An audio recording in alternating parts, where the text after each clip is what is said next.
Embodying the state is basically theater.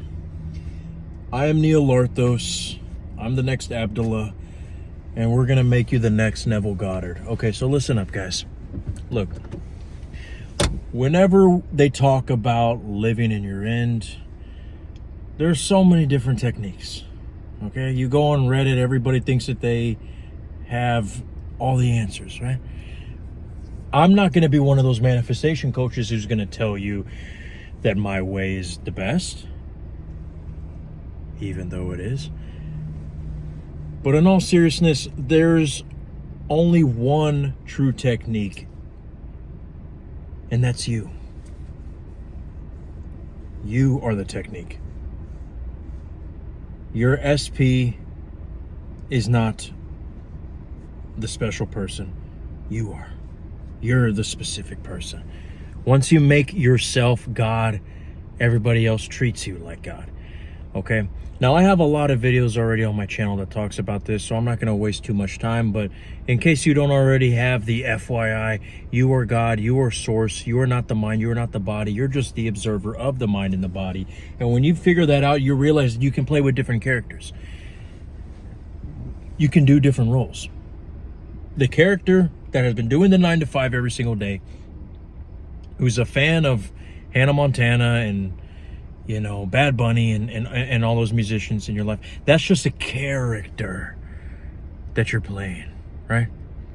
The one who owes 50K in debt, that's just a character. Your true reality is infinity. It doesn't fucking care about bills. You are everything. You are reality. So when you realize that you are reality, you can fuck with any reality you want. It's your choice. It's just the reason why everything feels like, if you're a human who has the 50K of debt, who is a Hannah Montana fan, and who has the 9 to 5, is because that's what you believe you are. But once you can separate yourself from that, you can be any character you want. And that is where living in the end comes in. Acting as if, embodying the state. Because when you realize you can be different characters, all you got to do is pick the character that has what you want. And the most popular example, you know, for things that people want to manifest is SP, right? So ask yourself, pretend a director of Hollywood gave you the role of the character of yourself, the version of yourself who has your SP. Let's say you were trying to manifest a relationship with this girl that you met at the coffee shop, okay? You might not even know her name, right? What would life be like if you were already in that relationship with the girl from the coffee shop, okay? Don't try to change your hairdo. Don't try to say, well, it's going to take at least 6 months for me to go to the gym because she probably likes more buff guys. What would be the character that looks just like you, but the only difference is that they have that SP? And of course, this can go for money or whatever, but we're using the example of an SP.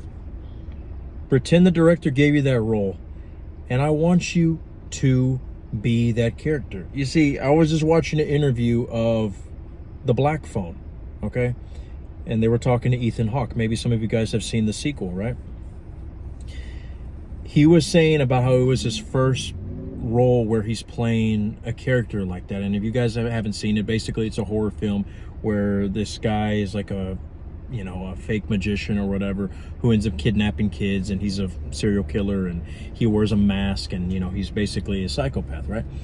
Ethan Hawke is a actor who has been more known to play like more main characters, you know, more innocent characters, I guess, if you will. I don't watch a whole lot of movies, but he has never played a role like this. And when he was talking about this character, he was not just saying, oh yeah, it was fun being the villain, and it was fun being in a horror film with yada yada yada, and, you know, yeah, fucking Meryl Streep. He was basically saying stuff. It was interesting the way he approached the interview, because instead of just talking about his experience on the set, he was talking about the mindset of this character as if it was a real character, right? He was saying stuff like, I would imagine that this character had a past like this. And I would assume that he would walk like this and talk like this, and his posture would be more like this. So you see, that is what actors do. They don't just pretend, they become. And how do they become? Listen to what he said. He said, I would imagine that if this character was real, he would have had this past career of a fake magician, or his troubles, his concerns, his anxieties would be this. You see, when you're talking about anxieties and insecurities, even though in the script it has nothing to do with that, you are fleshing out the character. And that's what you can do. You can literally take from interviews of your favorite actor and get ideas on how to incorporate a character. My favorite example of embodying a character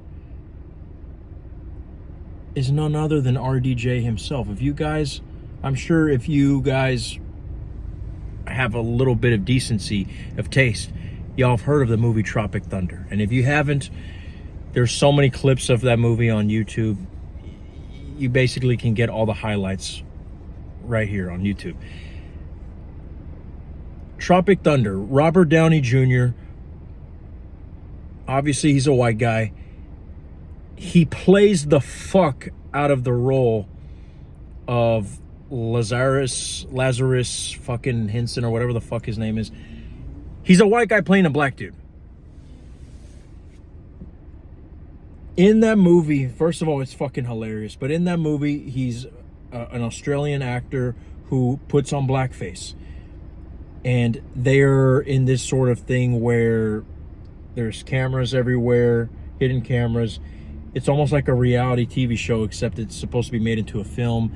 And they end up getting lost and you know, all this bullshit, right? I'm sure most of you guys have probably seen it. If not, you're fucking living under a rock. But the point is, RDJ, Robert Downey Jr., is playing a black guy, even though he's white. He's got the blackface on or whatever. And in the movie, they are filming a movie, okay? And at times where they're actually having legit circumstances that are not going their way, they're trying to tell Robert Downey Jr., like, okay, dude, relax. You don't have to stay in character. Like, come on, dude, we're being serious here. But he doesn't fucking break character.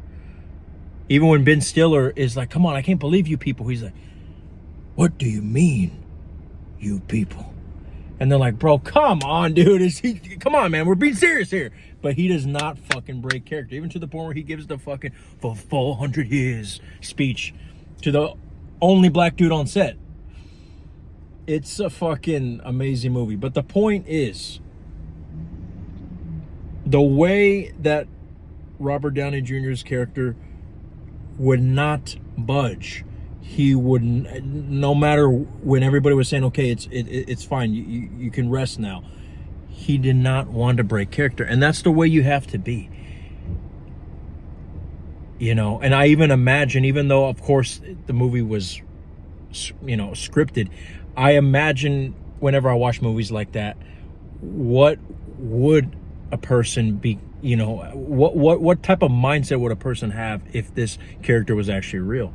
And I was thinking to myself, like, imagine if there was an actual movie set like this where a character would not want to fucking break character even when they're at fucking lunch or whatever, you know? And how upset his co-stars would be, especially for something like this with the Australian fucker pretending to be black, you know? And I mean, just think of all the fucking improvisation that you would have to do, right? But you see, you don't have to be a A-list actor like Robert Downey Jr. to do this. Your imagination is more powerful than you think, because I'm gonna let you in on a little secret. You see, the advantage that you have is that you're not trying to be another ethnicity. You don't have to put on blackface. Like I said at the beginning of this video, I want you to ask yourself, what would the movie character of you be like if you looked exactly the same?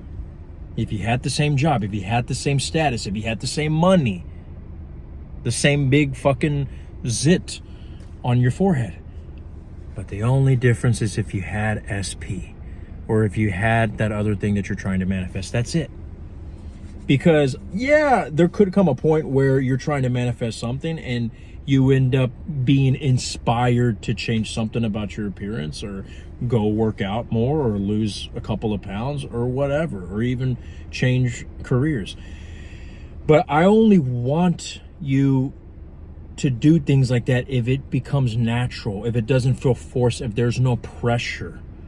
Because you got to also ask yourself, why would you want to be with somebody who requires so much,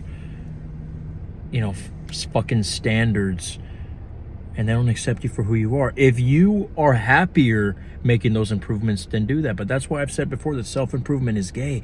Be God instead, because you are God. Don't focus so much on the outside, the 3D, and your body, your personality of this character that you thought you were for your whole entire life. Even those things are a part of the 3D. You are not the 3D. You are the 4D. What is the 4D? The kingdom of heaven is within. So if I were you, be like RDJ in Tropic Thunder. Don't break character. Ask yourself, what would the version of you who looks exactly the same, who doesn't have to put blackface on, what would the version of you be like if you had SP? And I know you guys are probably going to say, well, what should I do? Should I change my routine? Again, whatever pops up in your imagination when you ask yourself that question, that's what I want you to follow. And don't overcomplicate this. Don't overthink this. Because the more you try to magnify glass it and fucking say, am I doing this right? Am I doing this right? The more you are not doing it right. You don't want it to feel forced. You want it to feel natural. So, again, treat this like theater class. Treat this like if you're filming a movie. Have fun with it, because that's another thing too, guys. Manifestation is not supposed to be where you're waiting for that text message, or you are, not doing anything with your life. You're just depressed all the time and hoping that you're waiting for life to happen to you. No, you are life. You are the resurrection. You are the kingdom. And the way to resurrect yourself is to realize who you truly are and to embrace your true power. Have fun with this. There's a lot of times where, lately I've been okay with SPs. I've been okay with manifestations. I've just been messing around with different techniques for the hell of it. I like when I say, oh, this is going to happen, that is going to happen, and it would be cool to hear from this person, and then boom, I get a text message from that person the next day. It's to the point where I like doing these techniques because it's almost like a sport to me. Like a guy who, he is enjoying his retirement, but every now and then he likes to go back in the boxing ring for exhibitions.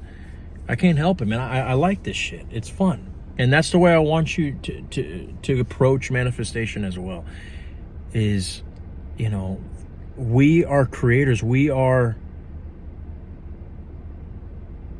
life itself. I am Neil Larthos. This is all that the I'm Awareness had to say. And I know you're going to be okay.